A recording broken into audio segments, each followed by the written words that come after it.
Good morning, students. I welcome you all in my online home class. जैसा कि आप जानते हो कि हमारा जो टॉपिक कंटिन्यू हो रहा है वो है इंटीग्रल्स, और उसमें दो टाइप्स मैंने आपको बताया, दो तरह के इंटीग्रल्स होते हैं, एक डेफिनेट और एक इनडेफिनेट, और दूसरे डेफिनेट इंटीग्रल्स। तो इनडेफिनेट इंटीग्रल्स को जो हमने शुरू किया था, चलिए उसी को कंटिन्यू करते हैं। तो टॉपिक वही है हमारा इनडेफिनेट इंटीग्रल्स। इसमें मैंने आपको बताया था कि methods for finding indefinite integrals, दो तरह के मेथड्स हैं, methods for finding indefinite integrals और antiderivatives. So antiderivatives ढूंढने के दो तरीके हैं। इन एंटी डेरिवेटिव्स को आपको पता है कि हम इंडेफिनेट इंटीग्रल्स भी कहते हैं। पहला मेथड है इंस्पेक्शन मेथड और दूसरा मेथड है जनरल मेथड। चलिए, कल हमने इंस्पेक्शन मेथड शुरू किया था, आज इसी को कंक्लूड करते हैं। तो इंस्पेक्शन मेथड में मैं आपको चलिए एक एग्जांपल फिर देता हूँ। Find the anti derivative. Anti derivative होता है indefinite integral of the following functions by method of inspection. So method of inspection से हमने जनरल मेथड से नहीं, एंटी डेरिवेटिव को ढूंढना है, लेकिन मेथड ऑफ इंस्पेक्शन से। तो क्वेश्चन हमारा फंक्शन कौन सी दी है, साइन एक्स। ये जो साइन एक्स है ये बेसिकली एंटी डेरिवेटिव, ये एक डेरिवेटिव दिया होता है। हमें जो फंक्शन दी है होती है वो एज ए डेरिवेटिव दी होती है, और उस डेरिवेटिव का हमने एंटी डेरिवेटिव ढूंढना होता है। सो हमें we have given function as derivative. तो जो फंक्शन है हमारा वो बेसिकली डेरिवेटिव है। तो हमारा डेरिवेटिव क्या है, साइन एक्स। अब इसका ढूंढना हमने एंटी डेरिवेटिव, ये डेरिवेटिव है और इसका ढूंढना है एंटी डेरिवेटिव। हम सोचेंगे कि डिफरेंशिएशन में साइन एक्स डेरिवेटिव तो है, लेकिन किसका है। चलिए उसी फंक्शन को, उस ओरिजिनल फंक्शन को हम ढूंढेंगे जिसका ये डेरिवेटिव है। तो let us look for the original function whose derivative is sine x. तो किसका डेरिवेटिव साइन एक्स है, याद करो, माइनस कॉस एक्स का डेरिवेटिव क्या होता है, साइन एक्स। तो we know derivative of minus cos x क्या है, sine x. So minus cos x का डेरिवेटिव साइन एक्स है, तो साइन एक्स का एंटी डेरिवेटिव क्या होगा, minus cos x. So it means sine x, derivative of minus cos x is sine x, या sine x को left में लिखो और इस डेरिवेटिव को राइट में लिखो, और साइन एक्स को लेफ्ट में लिखो और डेरिवेटिव को राइट में। So derivative of minus cos x क्या है, साइन एक्स। तो साइन एक्स का एंटी डेरिवेटिव क्या होगा, minus cos x. So therefore anti derivative of sine x is minus cos x.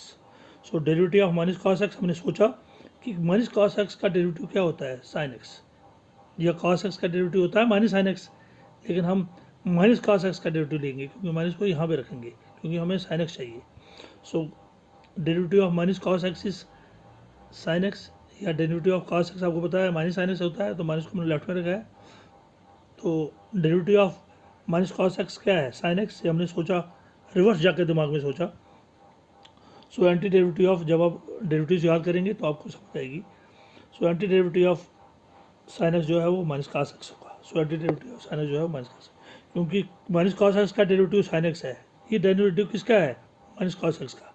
It means इस डेरिवेटिव का जो एंटी डेरिवेटिव है माइनस कॉस एक्स है। सो anti derivative of sine x जो है is minus cos x.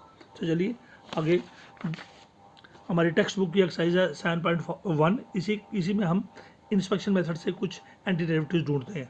Find the anti derivatives of following functions by method of inspection. तो चलिए cos 3x लेते हैं। अब हमारे पास एक फंक्शन है cos 3x, दूसरी है e⁻²x और तीसरी है ax + b का होल स्क्वायर। चलिए वन बाय वन इनका हम एंटी डेरिवेटिव ढूंढते हैं।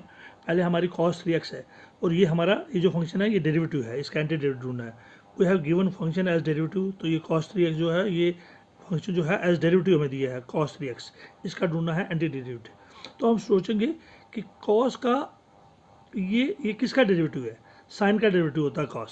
तो साइन का डेरिवेटिव cos है, तो we look for the original function, उस ओरिजिनल फंक्शन ढूंढेंगे जिसका ये डेरिवेटिव है। तो ये किसका डेरिवेटिव है, वी नो डेरिवेटिव ऑफ, ये cos 3x में लिखा है तो उसको भी 3x में लिखना है। तो cos किसका डेरिवेटिव है, साइन का। डेरिवेटिव ऑफ साइन एक्स होता है cos x। So we know derivative of, ये 3x लिखा है तो साइन 3x क्या है एक्चुअली, वो cos 3x इंटू 3x के बदले 3x का डेरिवेटिव भी 3 लिखना है साथ में।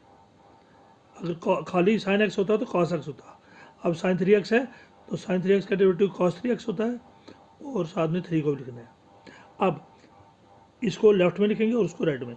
सो cos 3x का ये जो 3 है ये उसके नीचे ले जाएंगे, क्योंकि हमारे पास खाली cos 3x है, 3 साथ में नहीं है, तो इसलिए जो फालतू 3 है ये उसके नीचे ले जाएंगे। सो cos 3x जो है is equal to d/dx of 3 sine 3x के पास ले गए, 3 जब नीचे जाएगा तो 1/3 लिख के साइन 3x। सो अब हमने देखा 1/3 साइन 3x का डेरिवेटिव जो है वो cos 3x है। तो ये किसका डेरिवेटिव है? ये cos 3x किसका डेरिवेटिव निकला? 1/3 साइन 3x का। इसका मतलब है तो इस cos 3x का एंटी डेरिवेटिव 1/3 साइन 3x होगा।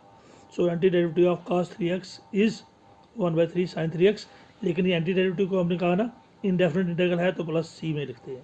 एंटी डेरिवेटिव जो है उसी को हम इनडेफिनेट इंटीग्रल कहते हैं। इसी तरह हमारा पार्ट सेकंड है, हमारी जो फंक्शन है एज डेरिवेटिव है e⁻2x। We have given function e⁻2x, ये हमारा डेरिवेटिव है, इसका एंटी डेरिवेटिव ढूंढना है। चलिए late us look for the original function. हम देखेंगे कि ये किसका डेरिवेटिव है। तो e⁻x का डेरिवेटिव e⁻x होता है, तो e⁻2x का डेरिवेटिव e⁻2x होगा। So let us look for the original function, उस ओरिजिनल फंक्शन को ढूंढेंगे जिसका ये डेरिवेटिव है, उस डेरिवेटिव इज e⁻2x। तो इसका डेरिवेटिव e⁻2x है, तो e⁻x का ही डेरिवेटिव e⁻x होता है। So derivative of e⁻2x is equal to e⁻2x, लेकिन 2x की वजह से इंटू 2 भी साथ रहेगा। अब हमारे पास क्वेश्चन में जो डेरिवेटिव था वो e⁻2x था, यहाँ पर e⁻2x के साथ 2 आया, वो 2 उसको उसके पास ले जाएंगे। तो लेफ्ट साइड में खाली e⁻2x लिखेंगे और ये 1/2 इसको देंगे। e⁻2x को लेफ्ट में लिखा और 2 उसके नीचे डालेंगे, which is equal to d/dx का 1/2 e⁻2x। अब 1/2 e⁻2x का डेरिवेटिव क्या है? यही हमारी फंक्शन e⁻2x। सो e⁻2x का एंटी डेरिवेटिव होगा 1/2 e⁻2x plus c। So anti derivative of e⁻2x is 1/2 e⁻2x plus c। इसी तरह हमारे पास एक और फंक्शन दी है as derivative ax plus b का whole square. We have given function as ax plus b का होल स्क्वायर, ये हमारा डेरिवेटिव है, इसका ढूंढना है एंटी डेरिवेटिव। तो आपको याद होगा कि let us look for the original function whose derivative is, जिसका डेरिवेटिव ax प्लस b का होल स्क्वायर। ये स्क्वायर कब आता है? आपको पता है डेरिवेटिव में फार्मूला क्या होता है, मैं आपको बताऊँ। Derivative of x bar general formula होता है n को नीचे लाते हैं x का पावर n-1। तो अगर d/dx अब x क्यूब ढूंढना होगा, 3 को नीचे आ गए, जिस तरह n नीचे आया वहाँ 3 नीचे आया, और x का पावर ये जो पावर 3 होता है उसमें से 1 कम करना है। ये जो पावर n था इसमें से 1 कम किया, तो 3 में से 1 कम किया, 3 को नीचे ला के तो क्या बन गया 1 माइनस किया, तो 3 को नीचे ला के क्यूब में 1 माइनस किया तो x स्क्वायर आ गया 3x²। x स्क्वायर तभी होता है डेरिवेटिव किसी का जब x स्क्वायर उस चीज़ का डेरिवेटिव होगा जो क्यूब में फंक्शन होगी, पावर बड़ा होगा जिसका। सेम फंक्शन ये भी x में है, ये भी x में है, लेकिन उसका पावर क्या है? बड़ा है। तो इससे एक पावर बड़ा कर दो तो उसी चीज़ का डेरिवेटिव ये होगा। तो इसी तरह यहाँ पर भी ax प्लस बी स्क्वायर किसका डेरिवेटिव होगा? उस फंक्शन का जिसमें पावर बड़ा होगा, क्योंकि -1 करके स्क्वायर आया होगा, क्योंकि ये डेरिवेटिव है ना। डेरिवेटिव का डेरिवेटिव जो होता है उसमें एक काम हो जाता है, तो ये भी डेरिवेटिव है। जिस तरह 3x² में वहाँ x³ था, यहाँ x² एक काम हो चुका है, तो डेरिवेटिव में एक काम हो चुका है। इस तरह तो फंक्शन में एक ज़्यादा होगा, तो यहाँ पर जो डेरिवेटिव है इसमें स्क्वायर है, तो इट मीन्स फंक्शन में एक ज़्यादा होगा, तो क्यूब होगी फंक्शन। तो let us look for the original function जिसका ये डेरिवेटिव है ax प्लस b का होल स्क्वायर, जिसका डेरिवेटिव है वही नो d/dx का। ये पावर 2 वाला है क्योंकि डेरिवेटिव पावर 2 वाला है, और जो फंक्शन होगी पावर 3 वाली होगी। तो डेरिवेटिव किसका? ax प्लस b का होल क्यूब, 3 वाली फंक्शन होगी। तो derivative of ax plus b का होल क्यूब क्या होता है?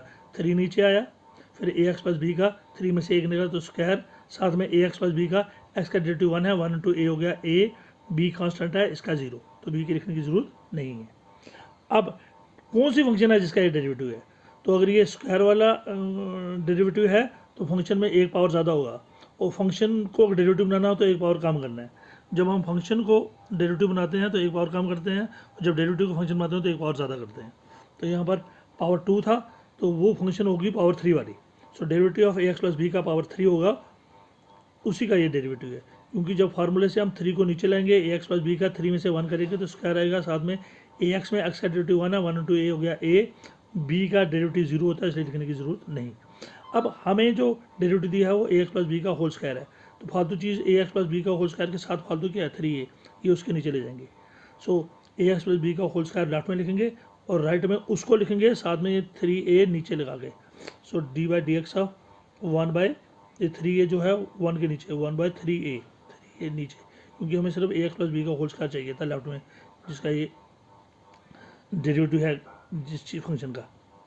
सो d/dx ऑफ इसके नीचे ले गए हम ये 3a को 1/3a, तो साथ में क्या रहा ax प्लस b का होल क्यूब। सो हमने देखा कि 1/3a ax प्लस बी का होल क्यूब का डेरिवेटिव क्या है, जो हमारे पास गिवन था ax प्लस बी का होल स्क्वायर। सो ax प्लस बी का होल स्क्वायर का एंटी डेरिवेटिव क्या होगा, ये वाला जो हमारा डी बाई डी एक्स के साथ आता है, यही हमारा एंटी डेरिवेटिव था। Anti derivative is 1/3a ax plus b का होल क्यूब प्लस सी लिखना साथ में। So anti derivative of ax plus b का होल स्क्वायर कौन सा है, 1/3a into ax plus b का whole cube plus c. So यही था इंस्पेक्शन मेथड। अब नेक्स्ट टाइम हम छुट्टियों के बाद 1-2 छुट्टियां हैं, इसके बाद हम कंटिन्यू करेंगे किसको, इसी टॉपिक को, और हम general method of anti derivatives ढूंढेंगे। किस मेथड से, जनरल मेथड से। सो इसको प्रैक्टिस कीजिए अच्छी तरीके, इस जनरल इंस्पेक्शन मेथड को सीखिए। अगर फिर भी कोई प्रॉब्लम है तो मुझे आप कॉल कर सकते हो और मेरे साथ डिस्कस कर सकते हो। Thank you very much and have a nice day.